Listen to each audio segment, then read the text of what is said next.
Tulaay ci bundoo dikkati naa lu waalo yu jigéen dajoon ca talaatay ndeer day mënees naa wax ne Ousmane Sonko dal na ko ci aljumaay démb gi day raw na gu ndeer ga ci Ousmane Sonko l'enquête quotidien ne Ousmane Sonko kay aljuma gu lëndëm këriis la daal di dund niki démb moom jiital Pastef bi ndax nag ca la ñu laleet malaanu kiiraayam l'enquête quotidien ne immunité parlementaire bu Ousmane Sonko day dindi nañ ko niki démb waaye yombul da ci assemblée nationale gaa yi nag xëccante nañ yëkkatante dënn terewul la waroon am na muy Ousmane Sonko lalli nañu malaanu kiiraayam maître Malick Sall jéem na koo setal jéem koo rafetal nag waaye lalli nañ ko Aïda Mbodj wax na def ak plaidoirie yi waaye lalli nañ malaanu kiiraay ak Ousmane Sonko fukk ak juróom-ñaar ciy soxna juróom ci étudiant ñoo xam ne ca Pastef la ñu daal di bokk niki démb yéeni kaay bi ne ma teg nañ leen loxo waaye taskatu xibaar yi daal di nañ leen di tere ni dañu dugg ci assemblée nationale loolee métti leen lool laas yéeni kaay ne moom koy Ousmane Sonko daanaka mi ngi jaye rek bu doonu géndal mënees naa wax ni mbir maa ngi koy joxoñee fu ne laas ne Sonko daana ko gaa yi wër nañ ko ndomb niki démb daal dindi nañ immunité parlementaire am yemuñ ca de fépp fu jege ñaale Ousmane Sonko nekk ñu jàpp ne ab menace la ci stabilité réew mi teg nañ la loxo lu mu métti yéen kaay bi ne ma bu leen fàtte ni opposition bi day neeñu lii ab mascarade la te bokkuñu ca moo tax it génn nañu wotewuñu division des investigations criminelles moom wéy di dalal ba tey ay ñooñu Ousmane Sonko jëli nañ sax faf ay nitam ca Touba teg leen loxo maître Khoureysi ba jàpp ne ab rafle la maanaam li xale yi naan ramasse noonee la ñuy def ay ñooñu Ousmane Sonko société civile bi moom ña ngay naqarlu suñuy takk der yi taxawaay gi ñuy taxawee ci coowal Ousmane Sonko gi lii daal àndul ak nite waaye tam élégance critique yéene kaay ne moom koy Ousmane Sonko tekki nañu malaanu kiiraayam waaye nag daf caa boole ni tekk ak teey kenn dégg ko kenn gisu ko waxtu woowu yéene kaay bi ne ma Adji Sarr moom ma ngay yokk rek xar ma moom jógul ci di ci yokku karaw gannaaw ba mu ne Ousmane Sonko da koo sàkk yokku na ci ne Ousmane Sonko daf koy sàkk foo xam ne daal xel sax da koo nanguwut nag ak xalaat l'enquête quotidien ne Guy Marius Sagna de moom waxtu woowu daal dinañ koy placer nag ci mandat de dépôt source aane mani la gars yi Sonko yi dañoo xamul sax li leen di xaar ndax itam boo moytuwul bu ñu jaamaarloo ak ñi nga xam ne ñooy takk der yi ñaar jàpp juróomi at mën na leen xaar te buñ fekkee ñu yor ay ngànnaay it mën nañ ko yokk pen boobee ba muy ñaar te bu faatu bakkan amee ca nag fukki atu kaso ak lu ko ëpp mbir ma mën na caa àgg le quotidien ne Ousmane Sonko day mi ngi ci ñeent ciy loxo benn bi moom moo di bu section de recherche beneen bi bu assemblée nationale beneen bi procureur beneen bi bu juge bi le quotidien ne bu leen fàtte it ne Guy Marius Sagna buñ ko tey it Clédor Sène ak Assane Diouf ñoom kenn yóbboogu leen kaso Sud Quotidien ne assemblée nationale daal ni ki démb la mujj la leen waroon seen diggante ak Ousmane Sonko def nañu ko ñoom coow la daal dinañ cay pare laas ne moom assemblée nationale kay mani la dafa violé ay propre loi am rawatina nag ci presse bi nga xam ne dañu ne duñu teew ca yooyu les plénières Vox Populi ne majorité bi kay dañoo tënk Sonko takk ko daal di koy jébbal juge bi Vox Populi ne desal ak man ma laaj kay lan moo waral nag ñi nga xam ne ñoo ànd ak Macky Sall ñoom ñëpp ci week-end bii ñu fees dell ci plateau télévision yi le quotidien ne gars yi ànd ak Macky Sall day fippu gaa ngay tàmbalee ca vaccin ga yénn kaay bi ne ma maître Omar Youm day gannaaw ba ñu indee ñaq ya ca caajaay dafa lank ne du ñaqu tey du ñaqu ëllëg daf koo bañ ci ñaq yooyee laas yénn kaay ne ma moom Aliou Sow day yàq na ci lu mel ni xamee Macky Sall xamal na président Macky Sall ne ko warul am ay menace nag ci ñaqu kese warta am nag kàddu gu ñagas nit dafa war a xam nu muy waxtaanee ak askanam su nekkee ne sax xol tàng na mbaa sa dënn yëngu Aliou Sow ne président Macky Sall vaccin ñun ñoo ko moom bu dee dañ koo jënd suñu géefa ndax xaalisu askan wi lañ ko jëndee bu dee dañu koo may it sénégalais yi lañ ko may muy askan wi ba tey nañu xool nag suñu diggante ak askan wi nu mu rataxee ak nu ñuy wax ak ñoom Aliou Sow mooy wax ba tey en tout cas ci ñàkk yooyu day Sud Quotidien mi ngi may xamal ni cardinal Théodore Adrien Sarr day wane na yoon wi ndax moom cardinal bi ci boppam jël na dose am ñàkku na bu ngeen fàtte it ni coronavirus mi ngi ci réew mi te day faat nañuy dandante benn mètre di takk masque yi waaye tam di jëfandikoo gel hydroalcoolisé yi fu mbooloo am nga la waaye nañ ko moytu yendu leen ak jàmm. juróom ñett nit ñàkk nañu seen ko bakkan bésub démb juróom fukki nit dañu nga ci service de réanimation cas grave la ñu bokk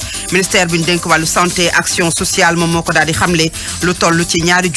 téeméer ak fukki test amal nañu ko ñaari téeméer ñaar fukk ak ñeent dañoo ñëw am mbas mi Dambo ci Abdou Karim Gueye xurum xaax teg nañu leen loxo police bi moo def lu nu mel ne nga leen tegee loxo ca centre ville ñoom nag dañoo bokk ci coalition citoyenne le peuple bi bëggoon a amal ab manifestation ñu dippee ko toogaanu ko ñaxtu gu amu ko dal ña ngi ko bëggoon a amal kon ca place de l'Obélisque waaye dañu leen ko bañal préfet bu Ndakaaru moo jël bi dogal ca jamono jooju moom mu mel ne teg loxo yi mi ngi gën di wëy ca ña fare ca Pastef tey ci suba ci fajar ay ndaw yu bokk ca Touba dañ leen a jëli ña ko def di commissariat spécial bu Touba indi nañ leen ci Ndakaaru division des investigations criminelles la ñu leen tumaal mooy xupp ak bëgg a yëngalu pour réew lu jëm ci xibaaru bi ci réew daanu ko waxtaanee ak li yéen kaay xëye tey xibaar yi dafay daal di buur ñaalante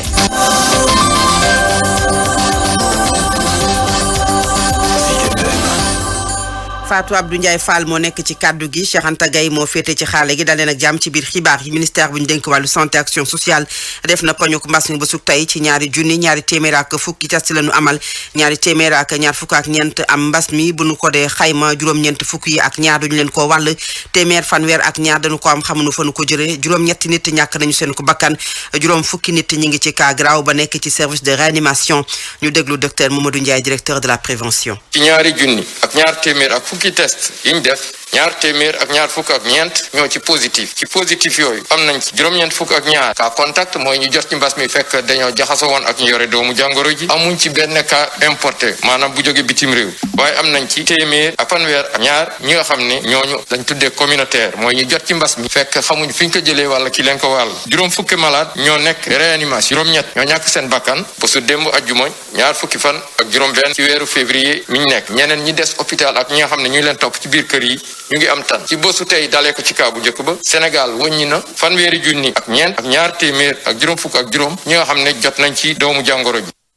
ci mbas mi campagne de vaccination bi ñu njott ne moom moo ko fi mën a jëlee nag ñu ngay wëyal di ko amal ci fukki région ak ñeent. ñaari région yi képp moom moo des te dooruñu fa opération bi bu nu sukkandikoo ci Ousseynou Badiane di coordonnateur programme élargi de vaccination la mu xamle moom mooy lu toll ci ñaar fukki junni ak ñetti nit ña nga leen vacciné ñu déglu ay kàddoom mi ngi ko dénk Alassane Balde. région yëpp topp nañ ci def seen lancement ba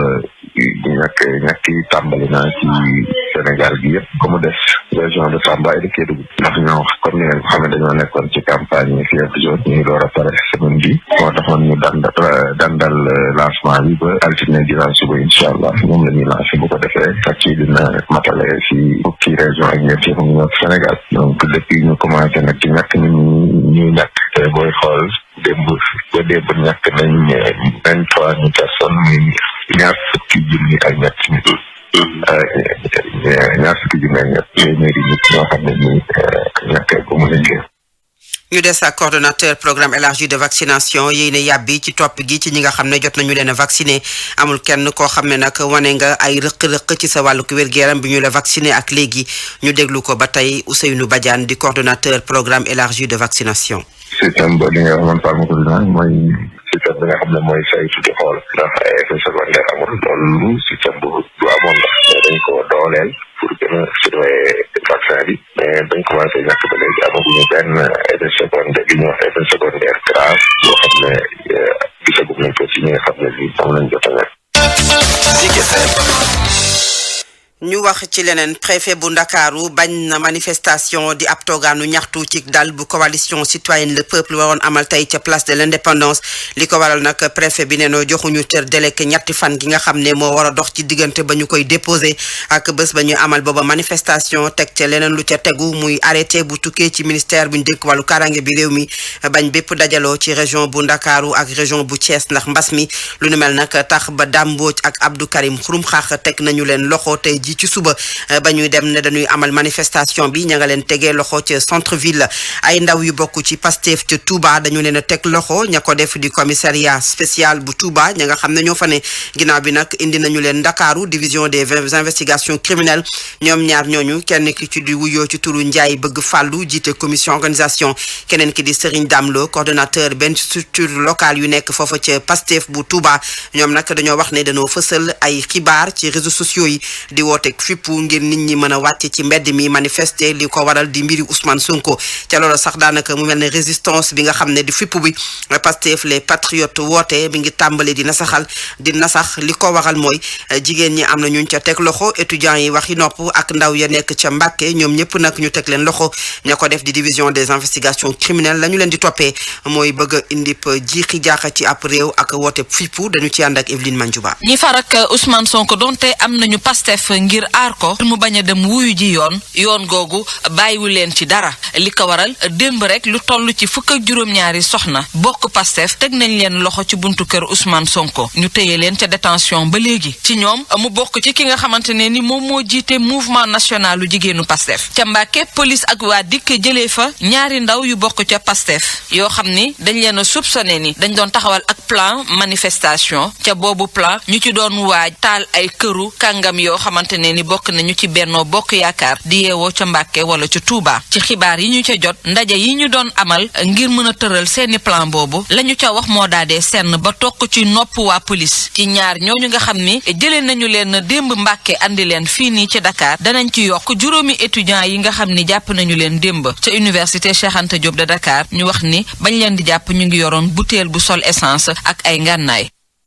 ba tey ci mbiru Ousmane Sonko yi nga xamante ne yëkkati woon na ko ni kàddu ne du nangu yenn magistrat yi déglu ko loolu it ay avocat am topp nañu ay tànkam ne magistrat Samba Sall Mamadou Seck ak Serigne Bassirou Gueye duñu fas yéene déglu kii di Ousmane Sonko lu nu mel nag lan la ci loi bi wax ak yan condition la ñu mën a fexe ba bañub juge wala procureur ak ndax bu nu ko bañee dina am geneenu ko njeexital ci mbir mi nga xam ne yoon teg na ko ni disposition loolu di ay laaj yoo xam ne tontu yépp mi ngi ci papier bu Fatimata Diop. pënd bi wureegul ci mbirub Ousmane Sonko ginnaaw ngañ yi mu defoon ay magistrat ay avocat wam ñoom itam ngañati nañ ñi lee di rek juge Mamadou Seck Samba Sall ki lee di Serigne Bassirou Gueye lan la ci yoon wax ci wàllu récuser ab magistrat yan condition la ñu war a defee lu ñu mel bu ñu sukkandikoo ci article 518 bu code pénal sénégalais bi juge mën nañ ko récuser bu fekkee ne nag moom wala conjoint wam wala yenn ci njegeñaaleem wala allié yoo xamante ne ñoom itam dañoo rek laale ci yenn mbir yi ñoom mën nañ leen contester naka noonu it article 517 bi dafay wax ne it bu fekkee ne kili di juge bi dañoo supposé ne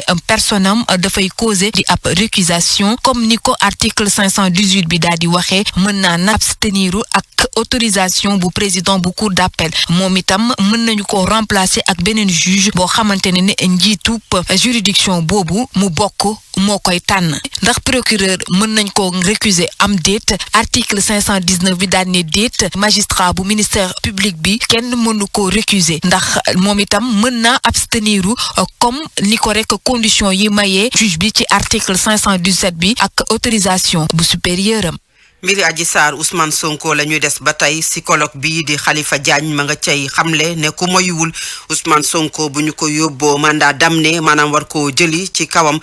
mbir ya mën naa dem ba yegg fu kenn bëggut ne la mu xamle mooy Ousmane Sonko kàddu yu mu yëkkati ba muy def déclaration mooy noppi na ngir rek fippu ak jàmmarloo ak takk der yi kon bu ñu sukkandikoo ci psychologue bi mooy Ousmane Sonko noppi na ngir lépp lu mën a am ëllëg ñu déglu Khalifa Diagne ci micro bu Mamadou Fofana.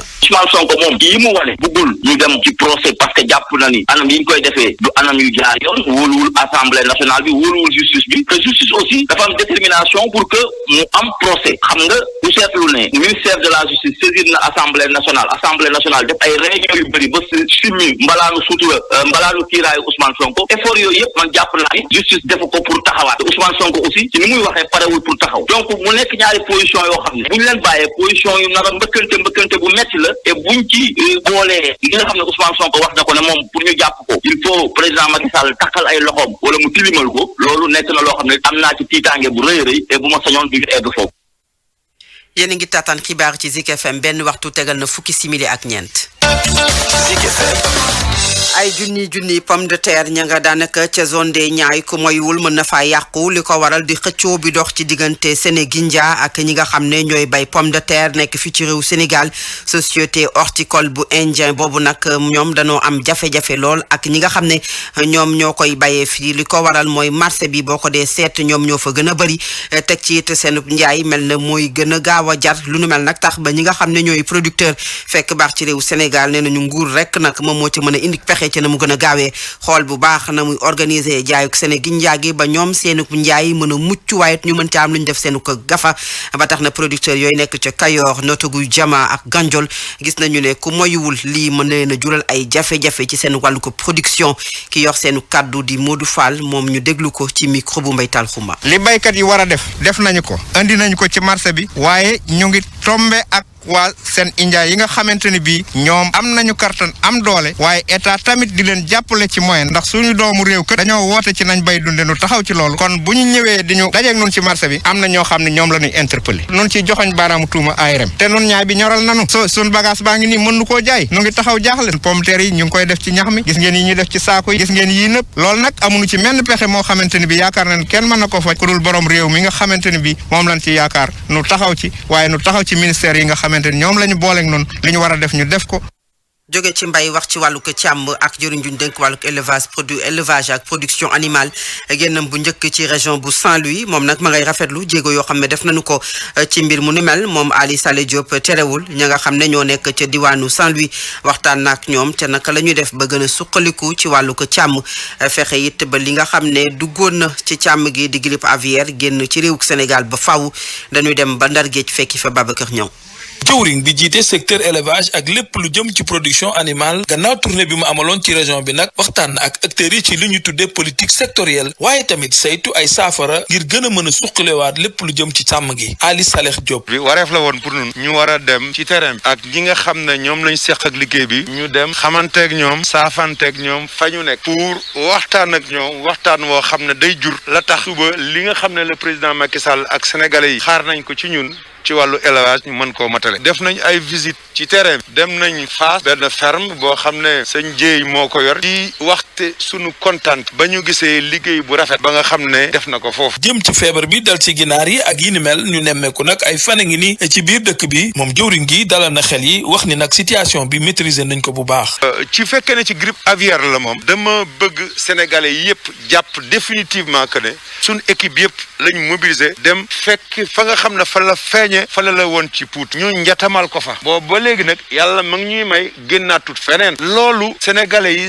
na ci seen xel dal nañ lekk seeni ganaar dara du leen ci fekk. tukki nemmeeku bi tax na sax délégation bi doxantu nag ba yenn ci gox-goxaat yi fu mel na Fass Ngom ak Lamsaar foofu nag ñu nemmeeku fa ay résultats yu am solo jëm ci yarum gétt yi waaye tamit ñax mu ñuy bay pour mala yi fii ci Ndar Babacar Niang pour Zik FM. ñaa dañuy des ba tey ci région bu Saint-Louis préfet bi dem na xooli bërëb bu yees ba ñu yóbbu ña loru woon ci Langue de Barbarie ñu yóbbu leen ca Jugop ginnaaw nag doxug nemmeeku boobu moom Modou Ndiaye la mu xamle mooy lépp luy matuwaay ki jumtuwaay yemb na bokk na ca anam gënu dëkkee bokk na ci lu jëm ci wàllu cet gi lu nu mel nag doonu ko mbégte ñi nga xam ne ñoo fa dëkk teg na ca di tàccu agence développement municipal nee na def na jéego yu am solo ca liggéey ba nga xam ne dénkoon nañu ko ñeel rek askan woowu loru nañu leen yóbbee ci bërëb ñu déglu ko di préfet bu Saint-Louis Modou Ndiaye ci micro bu Babacar Niang. boo njëkkee ñëw li lay frappé en tant que visiteur mooy ceeb gi nga xam ne dëkkuwaay bi set na ko te loolu mu nekk lu raar da ngay dem dëkkuwaay li lay njëkk a frappé mooy mbalit boo xam ne ay plastique ay mbuus ay xot ak i xot-xotaat mais li jàpp naa ni liñ njëkk a gis ci projet micro jardinage bi mooy mbalit bi nga xam ne moom la ñu waroon a ki dañ ko recycler mooy lu mel ni CO yi en tout cas tout ce qui est plastique dañ ko jël utiliser ko mën koo jëriñowaat ci micro jardinage mu nekk aussi dëkkuwaay boo xam ne bi du inondé donc antis bi nga xam ne population yi ñoom la ñu am soo fekkee da ngay wut dëkkuwaay li ñu njëkk a wax mooy ndax dina taa wala du taa mais fii men yëpp jàpp nañ ne du taa parce que suuf bi am na solo lool donc gannuus la donc ndox bi fi ñëwee day mën a infiltrer wu facile vraiment mën naa jàpp ne satisfaction mbégte lañ mën a jàpp ci visite bi nga xam ne tey def nañ ko. commune bu Gongom nekk ci département bu Bambey danoo tàmbalee ñàkk leen ci gàncax tax na ba kàngam ya nekk ca diwaan bi àndandoo ak i partenaire taxawal projet bu ñu dippee agrodiversité lu nu mel nag bokk na ci juróom-ñetti village yu nekk ci commune bu Gongom loolu it tax ba lañu bëgg rek indi pexe bokk na ci ndóol bokk na ci tourisme bu suqaliku waaye koom bu ñoñ ba faw ngir rek li nga xam ne mooy diwaan ba gën a mën a suqaliku dañu dem ba foofa ca Bambey fekki fa Abdoulaye Diagne. ci Ngongom ñu taxawal fa ab projet agrodiversité bu toll ci 200 millions ci sunu koppar ci diirub 2 at madame Ba Aïssatou Touré préfet bu Bambey. ci lancement bi projet bi ñëw pour suqali Ngongom développement durable. projet boobule war a laal juróom-ñetti dëkk yu bokk ci commune bu Ngongom Fatou Kiné Tall di directrice exécutive SOS Sahel International Sénégal. projet boobu noonu dafa nag ñëw pour andi ay tontu ci jafe-jafe yi nga xam ne commune de Ngongom mi ngi koy dund jafe-jafe yooyu bu ci njëkk mooy fii dafa bari woon ay garab ñu dem ba léegi si dañu gis ne garab yi non seulement lu ci bari nekkatu fi mais dañoo am problème sax pour gis yenn xeetu garab. doon aw xàll wu ñu war a tegu ngir soqaliwaat koom-koom gi ak tourisme bi Babacar Ndiaye jiitug bokk moomeelu Ngongom. incha allah nag dinañ jël engagement au nom des populations mais dinañ fexe daal lu ñu mën a jàpp ba projet bi réussir jëriñ askan bi. àllub Ngongom bi di jànkonteeg ay jafe-jafe yu métti tax kilifa yi taxaw temm ci naatalaat dend googule Abdoulaye Diagne Bambey Zik FM. Abdoulaye Diagne cant ak ngërëm ñeel na la xibaar yi pàcc bu njëkk bi jeex na ñaareelu pàcc bi biti réew la ak li yéene kay xëye tey dañuy ubbi xëtu biti réew. xibaaru biti réew. dooree ko ci réew bu Tchad jëm ci la nga xam ne moo ñeel ñay doon candidat ci élection présidentielle yi ñu jàpp fukki fan ak benn ci weeru avril démb ci guddi kon le dépôt yi daal di dakk ginnaaw bi nga xam ne ka fa nekkum njiitu réew day sampap ndëndam bi nag muy juróom-benn yoon boo xamante ne bëgg naa doon njiitu réew bu Tchad lu toll ci fukk ak juróomi kàngam yoo xam ne jóge fu ne ñoom it dañoo bëgg a bokk ci élection boobu nga xam ne daañu ko amal ci réew ma fukki fan ak benn ci weeru avril ci Nigéria lu toll ci ñeent fukk ak ñaari nit bokk na ci ñaar fukk ak juróom ñaari tout tànk dañu leen jëloon nëbbu leen jant bi kenn gisu leen ginnaaw bi nag bàyyi nañu leen ay élèves ay professeur ak ñi nga xam ne ñoo jege collège science bu Kangara ñoom ñëpp nag fi mu toll nii moom nañu seen bopp ndax bàyyi nañu leen ko xamle ci ab tweet moom mooy commissaire wala boog gouverneur bu état bu Niger yooyu tuturu Aboubakar Sani Bello. République démocratique bu Congo ba tey mi ngi ci xaar ci ab gouvernement bu yees ginnaaw fukki fan ak ñaar boo xam ne tabb nañu Jean-Michel Sama Lukonda moom mi nga xam ne mooy élimaanu jëruñi foofu ca Congo nag ma ngay wëyal gise gi ngir rek xool fii ak ay bés ba nu jëm naka la ñuy fexe ba amal ab gouvernement bu yees démb ñamu dalal mooy patronat bi kon xibaar